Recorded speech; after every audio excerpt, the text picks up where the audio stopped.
بسم اللہ، الحمد للہ، الصلاۃ والسلام علی نبی محمد صلی اللہ علیہ وآلہ وسلم۔ رب اشرح لی صدری ویسر لی امری واحلل عقدۃ من لسانی یفقہوا قولی۔ اما بعد، آج میں آپ کو ایک ایسا وظیفہ بتاتی ہوں کہ جس کے کرنے سے آپ کی ہر خواہش، ہر پریشانی اور ہر مشکل حل ہو جائے گی۔ جی تو وہ وظیفہ ہے استغفار۔ زیادہ سے زیادہ استغفار کرنے سے اللہ پاک آپ کی کسی بھی قسم کی کوئی بھی پریشانی ہوگی تو اس سے آپ کو نجات عطا فرمائے گا۔ یہاں پر میں استغفار کی فضیلت رکھنا چاہوں گی۔ سورہ نوح میں حضرت نوح علیہ السلام اپنی قوم سے مخاطب ہو کر کہتے ہیں کہ اے میری قوم کے لوگوں، زیادہ سے زیادہ استغفار کرو، اللہ بار بار معاف کرنے والا ہے۔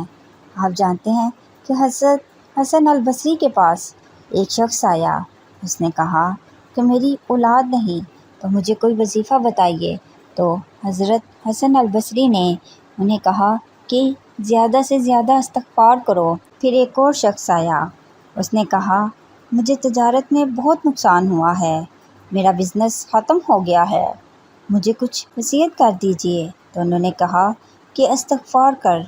ایک اور شخص آیا، اس نے کہا میں اپنی بیوی سے بڑا پریشان ہوں، ہماری لڑائی نہیں ختم ہوتی، تو انہوں نے کہا کہ تم بھی استغفار کرو۔ پھر ایک اور شخص آیا، اس نے کہا میرے باغات ہیں مگر ان میں پھل نہیں آتا، تو انہوں نے کہا کہ استغفار کرو۔ جب سب لوگ چلے گئے تو کسی نے حسن البصری سے پوچھا بڑی عجیب بات ہے، مختلف مسائل لے کر لوگ آئے مگر آپ نے سب کو ایک ہی وظیفہ بتایا، تو انہوں نے کہا یہ میرا فلسفہ نہیں، یہ تو سورہ نوح میں اللہ تعالیٰ حضرت نوح علیہ السلام کے ذریعے فرماتے ہیں کہ استغفار کرو، اللہ تم پر مسلسل بارش برسائے گا اور اللہ اضافہ کرے گا تمہارے مال اور تمہاری اولاد میں، اور اللہ تمہیں باغات عطا فرمائے گا جس میں نہریں ہوں گی۔ استغفار کی عادت بنا لو، اس سے آپ کو بہت فائدے ہوں گے۔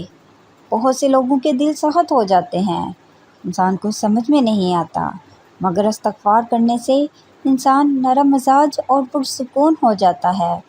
اللہ پاک سے دعا ہے کہ وہ ہمیں زیادہ سے زیادہ استغفار کرنے کی توفیق عطا فرمائے۔ آمین۔ وآخر الدعوانا ان الحمد للہ۔